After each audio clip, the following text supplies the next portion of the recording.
নমস্কার বন্ধুরা, good morning সবাইকে। তো আজকে হচ্ছে মঙ্গলবার, এটা মঙ্গলবারের ভিডিও। তো এখানে যথারীতি রান্নার কাজ চালু হয়ে গেছে। মেয়ে স্কুলে যাবে, সেই জন্য আজকে মেয়ের জন্য টিফিন বানাচ্ছি একটা নতুন রকমের। এটা ইউটিউবে দেখলাম এই রেসিপিটা, তো ওটাই বানাচ্ছি, জানি না কেমন হবে।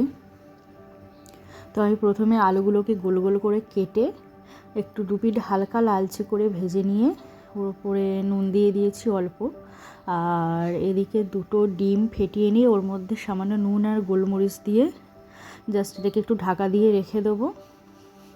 দেখবে যখন এই রকম পর্যায়ে এসে গেছে, এটাকে একটু উল্টে দিয়ে অপর পিঠটা একটু অল্প করে ভেজে নিতে হবে। ভেজে নিলেই হয়ে যাবে। ওদিকে তো মেয়ের টিফিনটা রেডি করে নিয়েছি, রেডি করে নিয়ে তো রান্না এদিকে আজকে ভাবলাম নিরামিষই করব, কারণ অনেকটা দুধ ছিল, আমি ছানা কাটিয়ে নিয়েছি। আমি সাধারণত বাইরের ছানা ইউজ করি না, বাড়িতে দুধ থাকে, আমি বাড়িতেই সেজন্য ছানা করিয়ে নিই। তো ছানা, এর মধ্যে সিদ্ধ আলু আর নুন চিনি দিয়ে আর ময়দা দিয়ে এটাকে মেখে রেখে দিয়েছিলাম কিছুক্ষণ। এরপরে যেরকম একটু কোপ্তার সাইজে গোল গোল করে কেটে দু পিঠ একটু ভেজে নিলেই হবে। খুব বেশি কড়া করে ভাজলে না এটা ফেটে যায়, তো সেরকম তোমরা একটু দেখে ভাজবে। তো এর গ্রেভিটা বানানোর জন্য এর মধ্যে আমি গোটা জিরে, শুকনো লঙ্কা আর তেজপাতা দিয়েছি, আর টমেটো আর হচ্ছে সাদা তিল, সিসামি সিড পেস্ট করে, আর এটা আমি গ্রেভিটা তৈরি করেছি। এর মধ্যে একটু জিরে গুঁড়ো, ধনে গুঁড়ো, অল্প একটু হলুদ দিয়ে এটাকে কষিয়ে নিতে হবে। কষানো হয়ে গেলে আর ওই মশলা ধোয়া জলটা, নুন, চিনি আর কসুরি মেথি দিয়েছি, আর কয়েকটা চেরা কাঁচা লঙ্কাও আমি দিয়ে দিয়েছি গন্ধের জন্য সুন্দর। ঝোলটা ফুটে গেলে আমি কোপ্তাগুলো এর মধ্যে দিয়ে বেশ 3-4 মিনিট মতো ফুটিয়ে নিতে হবে, নিলেই বেশ আমাদের কোপ্তা রেডি এখানে। তো এবার অন্যদিকে যাচ্ছি আমি। তো আজকে অনেকগুলো সবজি দিয়ে আমি আজকে একটা ভেজ রাইস বানাবো, সবজিগুলো ছিল।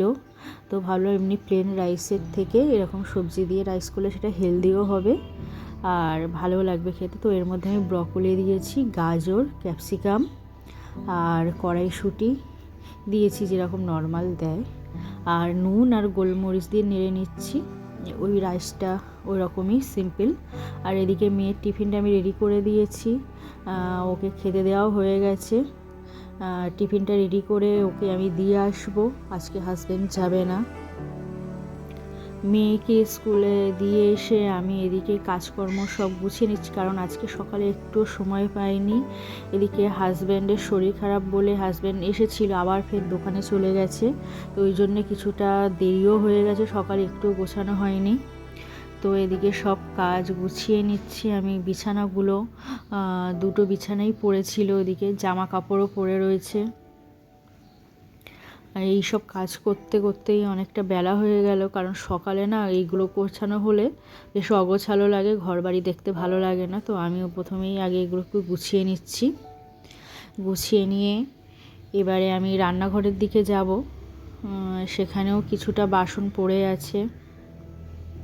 তো এদিকে আমি টুকটাক কাজ সেরে নিচ্ছি। এদিকে আমার হ্যান্ড ওয়াশের রিফিলটা শেষ হয়ে গেছিলো, সেটাকেও আমি পাল্টে দিলাম, দিয়ে আমি বাসনগুলো মেজে নিচ্ছি। তো হাজব্যান্ড ফোন করেছিল, তো বললাম যে কখন আসছো, কারণ শরীরটা খারাপ হওয়ার তাও সত্ত্বেও দোকানে চলে গেছে আজকে, এতবার বারণ করলাম। সকালে কিছুটা বাসন মেজেছিলাম, তা সত্ত্বেও ফের অনেকগুলো বাসন পড়েছে, এসে আমি সেগুলোকেই মেজে নিয়ে আমি এদিকে মুছে পরিষ্কার করে নিচ্ছি রান্নাঘরটাকে। করে নিয়ে আমি আবার ফের রান্না করব, কারণ হাজব্যান্ড দেখলাম মাছ নিয়ে এসেছে, ওর শরীরটা খারাপ, ওর জন্য একটু পাতলা করে ঝোল করে দেব। যারা মাছ নিয়ে এসেছে এখানে, তো ওর জন্যেই আবার একটু অল্প করে ঝোল করছি, একদম কাঁচকলা আলু দিয়ে। জিরে গুঁড়ো দিয়ে, আর পাতলা ঝোল হবে ওর জন্য।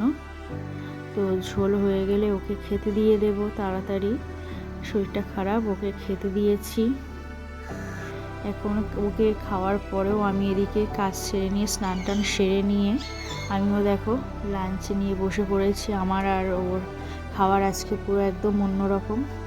তো আজ এই পর্যন্ত। ভিডিওটা কেমন লাগলো জানিও। টাটা, বাই বাই সবাইকে।